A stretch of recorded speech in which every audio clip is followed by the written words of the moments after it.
Shalom my friends, and welcome to another Pilgrim Warriors Progress video. Today I am just exceedingly thankful. I cannot think of a time in my life where I have been more happy and more content and more at peace, trusting in the Lord and His provision.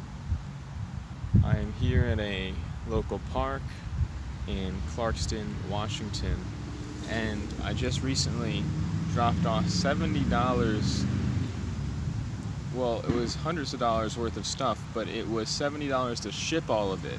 So you can just imagine how much stuff that was. But the Lord really is prospered and blessed in my efforts as a salesman, and I can only really attribute that to Him and to following His principles.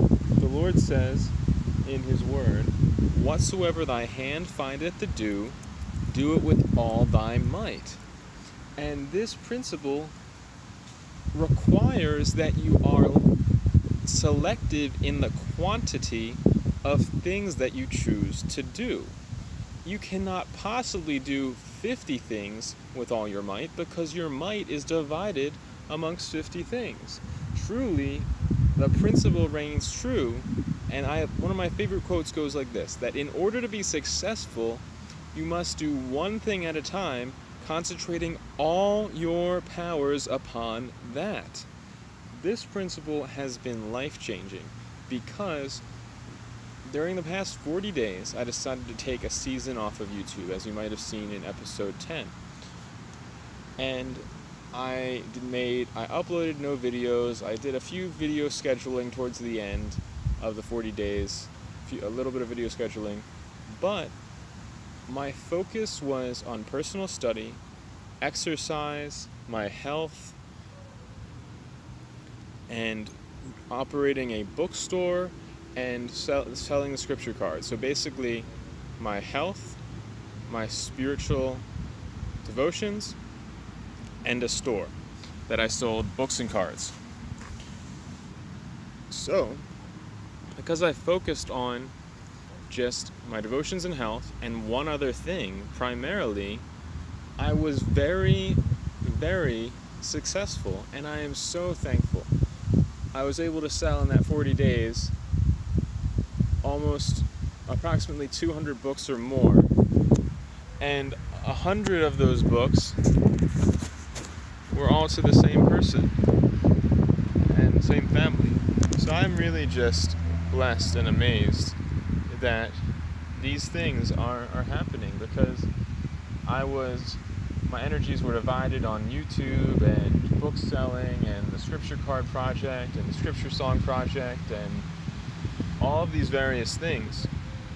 But because I focused, there was success. Because I had these habits of consistent labor on one thing at a time, I am so thankful to see these events prospering. So I'm really pleased, and I just wanted to pass these things on.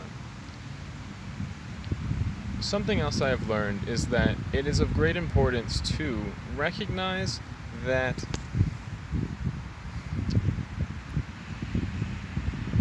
God, well, let me say this. It is written that the Lord owns the cattle on 1,000 hills. And what does that mean? Well, it means that He has an abundance of resources.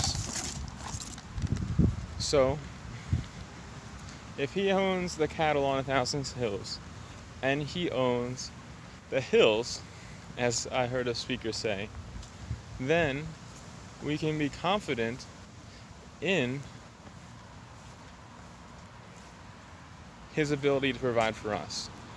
Remember that in the ancient world, cattle were essentially the currency. Cattle were the means by which people measured their prosperity. Because if you had 50,000 cattle, you were like a millionaire. If you had one cattle, you were a rich man. One cow, excuse me. Or two cattle, you were a rich man or woman. And these principles are powerful, because we can always trust that if we are faithful in that which is least, if we are faithful in, where it is written that if ye are willing and obedient, ye shall inherit the good of the land. We can be confident in his provision if we walk as he has us to walk. We can be confident in our health if we walk as we have us to walk. And we can be confident that if anything would fail for any reason, that let me reword that. We can be confident that if we would encounter trial, that he would be there with us. So I wanted to just leave you with some of these thoughts. Thank you for watching. This has been a Pilgrim Warriors Progress, episode 11. Please let me know what parts of my life you would like me to document. Shalom, my friends.